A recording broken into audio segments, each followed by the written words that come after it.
Hey, friend, Chris here from MyLogicProRules.com, the website that helps you get the most you can out of Apple's Logic Pro. Over the next two videos, I want to dig into a topic from two different angles, essentially two sides of the very same coin. And what I'm referring to is that of managing tempo of your tracks, of your regions, of your projects. So in today's video, we're going to explore flex time and how to use flex time to adjust the timing of your audio tracks and regions to better line up with a consistent tempo of the metronome and of the grid of your project. So that if you want to drag in drummer or Apple loops or anything else, everything will line up accordingly at a consistent tempo. In next week's video, we're going to do the opposite. We're going to identify a varying tempo of an audio region and track, and then beat map Logic's project tempo to match up with that varying tempo so we can drag in drummer, Apple loops, anything else to line up with that. So let's dig in. All right, the audio and project in front of us today has been supplied by reader and subscriber Jim. Jim and I had a conversation last week because he was having a hard time introducing drummer or drum Apple loops or third-party drum plugins and patterns, and he just couldn't get these drums to line up and play along with his audio recordings. I'll include a link in the description below if you want to check out any more of Jim's creative work. But in a nutshell, Jim typically works with rock-based materials, recording rhythm guitars, lead guitars, and bass guitars.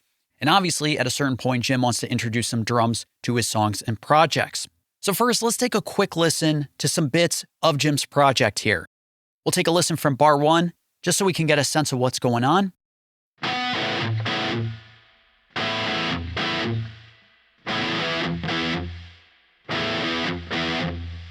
Okay, and then further down the line here, we have some lead guitars as well as bass.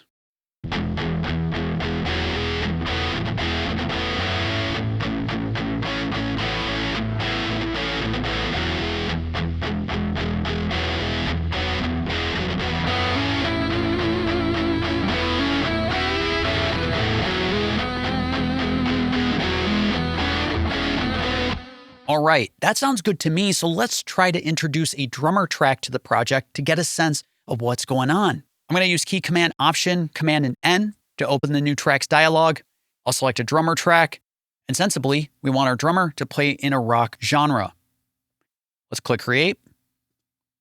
Okay, so I have Kyle loaded up in my project here, and I'm going to press key command Y to close the library, and I'll close the editor as well for now by using key command E.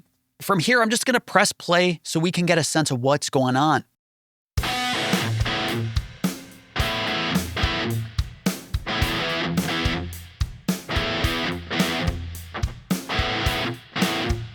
Okay, obviously, Kyle is not keeping up with our rhythm guitar performance here. And in fact, our drummer performance should actually start to come in right when the palm mutes come in, which is just before bar 9.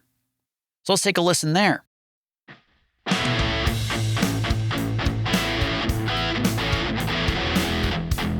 Okay, so things get even worse from here. At least at bar 1, Kyle was kind of on point. Starting from bar 9 and forward, he's not even close. And you may have noticed that the region adapted as well, and that's because our drummer region is not lined up exactly with a major bar. If we move the drummer region exactly to bar 9, we see some changes, and that's because drummer relies on major bars and beats for cues of what it should do at different musical moments. So if we take a listen at bar 9, doesn't land with the guitar. If we move it right before bar 9, because we're not on the major bar, drummer uses a fill to get us in between that last beat and bar 9. Right, so let's move drummer back to bar 1. Now next we could press key command E to open the drummer editor. And we could say, hey, let's follow our rhythm guitar. And we could see some changes have occurred. Let's take a listen.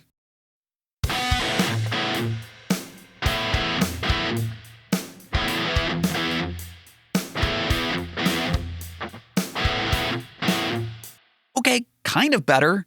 Kyle's at least trying to stay in time with the guitar. But the fact of the matter is that drummer relies heavily on the grid for its timing, even when we're following other regions and tracks in the project. So let's turn off follow, and let's figure out what the heck is going on here. So I'll mute Kyle for now. I'll return the playhead to the beginning of the project by pressing return on my Mac's keyboard. And let's introduce the metronome by pressing key command K. And let's take a listen to just this guitar with the metronome by itself.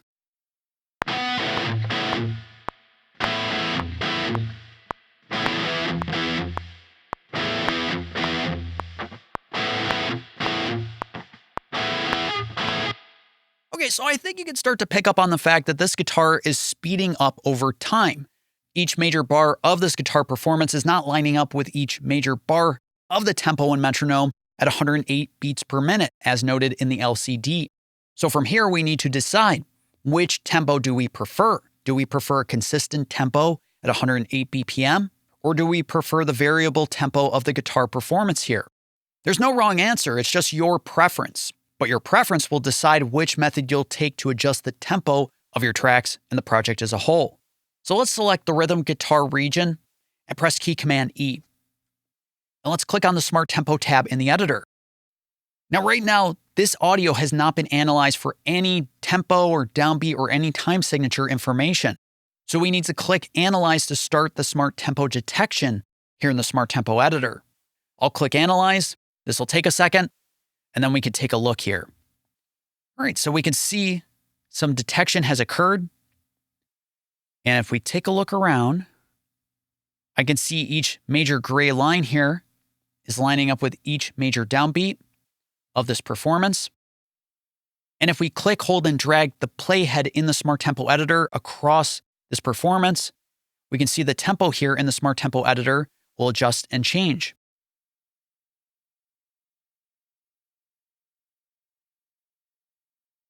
Okay, so we can see that the tempo changes over time. This is why when we try to introduce drummer or Apple loops to our project, they aren't lining up with the guitar performance. And that's because the guitar is changing its tempo over time, but the tempo for the project as a whole is set to a BPM of just 108. There's a tempo discrepancy here, and we got to help Logic figure out which way we want to go. So for today's video, we're going to focus on flexing our audio recordings to better match up with the tempo of 108 beats per minute. I'll press key command E to close the Smart Tempo editor. And next, I'm going to show flex view in the tracks area by clicking on this button that looks like an audio region being twisted around. Showing flex view in the tracks area will reveal a flex power button as well as a drop-down menu for every audio track in the tracks area, for a rhythm guitar track and our lead guitar track, but not our drummer track, because drummer is essentially MIDI. And flex is specifically for audio editing. If we click on the drop-down menu, we have various options to choose from for a flex time algorithm for editing our recorded audio. And 9 times out of 10, you're going to work with one of 3 different flex time algorithms when you're editing audio for corrective purposes. Monophonic is great for bass guitars, vocals, or anything else playing one note at a time. Slicing is the best fit for drums and percussion. And polyphonic is a best fit for any audio playing more than one note at a time, such as a rhythm guitar or a piano. So let's select polyphonic. Once I select this algorithm, Logic analyzes the transients of our recorded audio, and it places a transient marker anywhere that it identified a transient in the audio. Transient meaning the initial attack of that chord or that drum hit that occurs right at the very beginning. So we can see some transient markers have been placed, and they're identified with these dotted lines. We can also see some tempo markers have been placed with these blue lines right here. And if we zoom out a bit, check it out. I'm going to power down flex view. Okay, so flex has been turned off for this rhythm guitar. If I turn it back on, you can see that some shifting has occurred in terms of the tempo. So if we solo the guitar and take a listen before and after, so I'll turn it off. Turn it back on.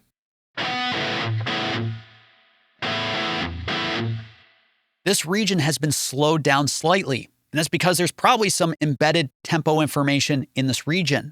And so the timing is being adapted slightly or aggressively depending on the tempo of your project. Obviously, this wasn't so drastic, but not ideal. We don't want the region moving around on its own. In that case, I'm either going to right-click or go up to Edit, down to Tempo, and I'm going to choose to remove the tempo information from this region. What this function will do is remove the tempo information So the region will be the exact length that it was when it was recorded, with no tempo information mucking things up when we turn on flex. Here we go. All right, we get a pop-up that asks, are you sure you want to delete the file tempo information? Absolutely. All right, and if we now squash things up a bit, let's turn off flex, turn it back on. All right, there's no tempo change at all. If we zoom in as well, the region stays exactly the same. So now we're in great shape to start flexing our audio recordings. Once I click anywhere on this audio region, I create what is called a flex marker, as noted by this bolded line. And when I click, hold, and drag on the flex marker, I can move the audio around the timeline in either direction, forward or back. And the audio preceding that flex marker is either being compressed in terms of its timing or expanded, as noted by the gray or white. So if we squash this up real tight, take a listen. Right, so super fast. If I expand it, take a listen again. Way slower. And basically from here, we are going to line up every major bar of this guitar performance with the major bars of the timeline at 108 beats per minute. Now you might wonder why we don't just go to the region inspector and from the Quantize dropdown, select a value that might be most appropriate for quantizing this audio recording across the timeline in one shot. For example, eighth notes seems to make sense, so let's select it. From here, our audio has been automatically quantized to the grid based on an eighth note value. Let's take a listen.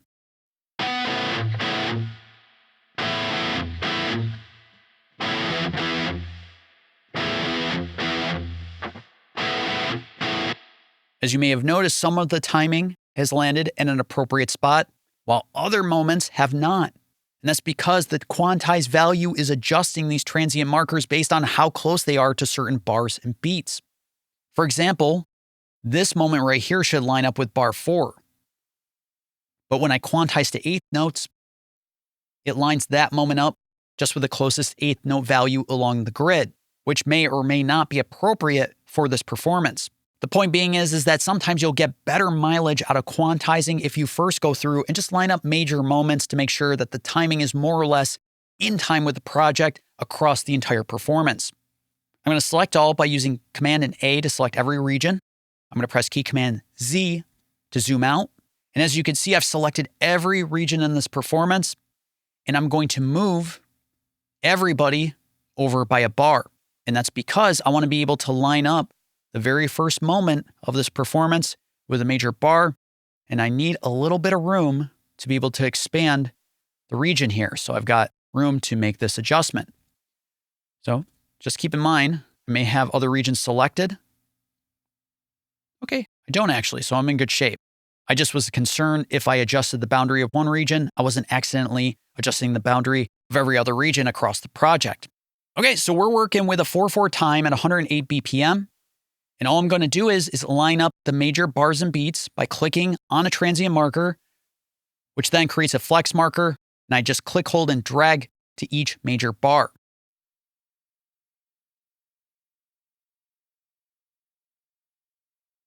If we zoom out, we'll take a listen with the metronome.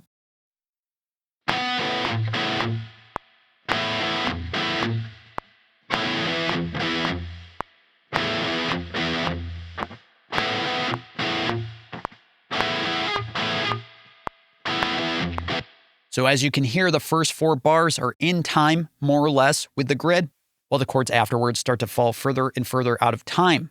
So this is what I'm going to do. I'm just going to line up the major bars across the entire performance very quickly. I'll fast forward the video so you can see everything that's going on, but very quickly, and then we'll take a listen.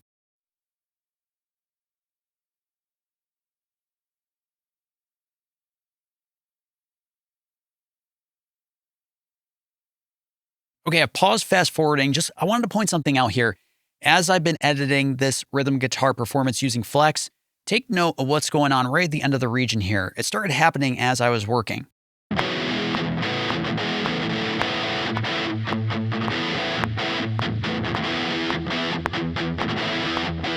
The performance has been speeding up over time due to the boundary here of the region.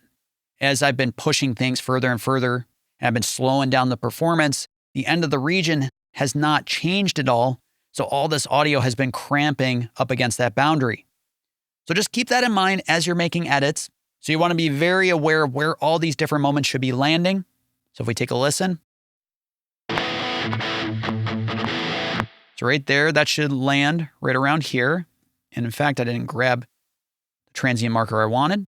Just by double clicking on a flex marker, you can remove it. And this one, and again, it's grabbing the wrong one. This should be at bar 76. Take a listen. That should be probably there. Take a listen.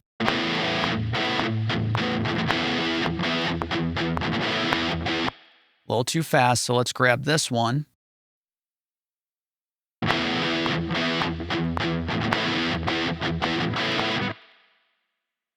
right, bar 78.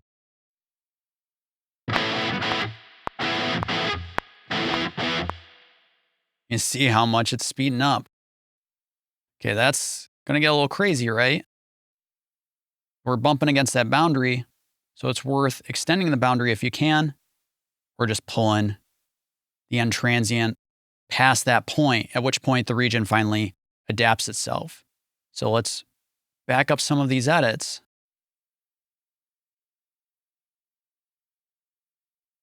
To see if there's a further improvement here that can be made. So that should line up there. That should line up there. Probably that there.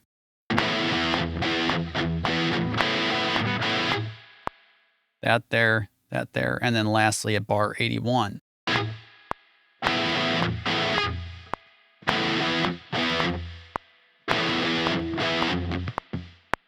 Okay. So taking a look across the entire region now, we've lined up every major bar. And you may notice that there's a lot of gray, some white, so we have some speeding up and slowing down going on. Now, we want to try to preserve this performance the best that we can. So once you've made these flex edits, try playing with the tempo in small increments.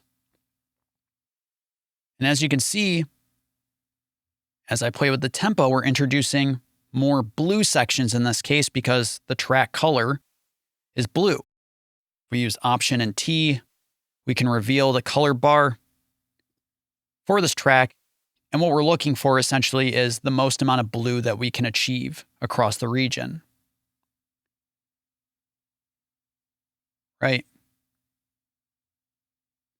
And as you can see, some of these audio regions are changing their shape, but they're just adjusting to the adapted grid. They're not changing their timing whatsoever.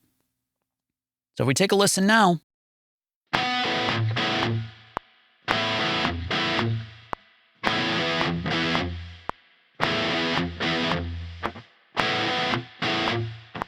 Perfect. And now if we use the quantize value at an eighth note, everything should line up a little better with the grid.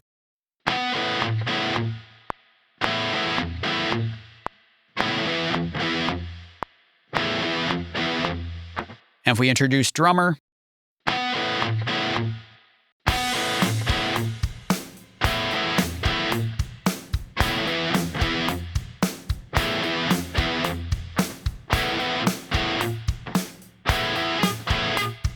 all right, so we're in way better shape. If we bring drummer right down here to when the palm mutes kick in,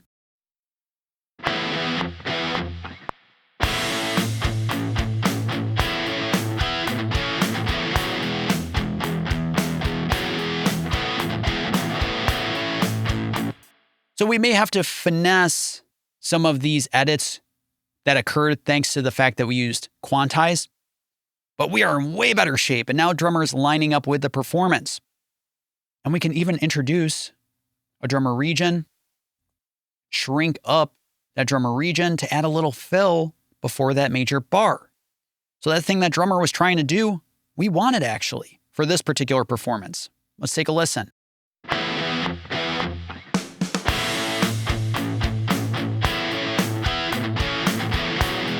Beautiful. And then Even further, if we press key command E while we have this drummer region selected, we can have it follow our performance, and the nuance of the drummer performance will adapt even more so.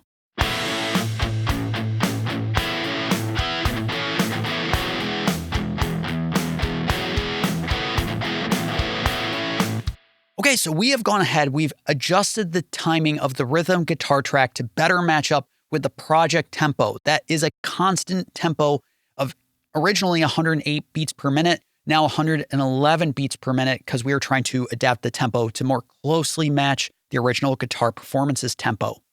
And obviously, we have guitar leads, we have harmony tracks, bass. So we would have to make these flex edits for every single one of these regions across the project. So I would use monophonic for the lead guitar and for the bass. And we may or may not have to remove that tempo information. Let's take a look. Yeah, we see some shifting. So we would have to select those regions, go to edit, go to tempo, remove tempo information, and then start lining stuff up with the adaptive performance. So the point is if we didn't match up with the tempo originally and we have a bunch of audio tracks, we would have to adapt the tempo for every single audio track in the project to better match up with the project tempo. In next week's video, we'll explore the opposite.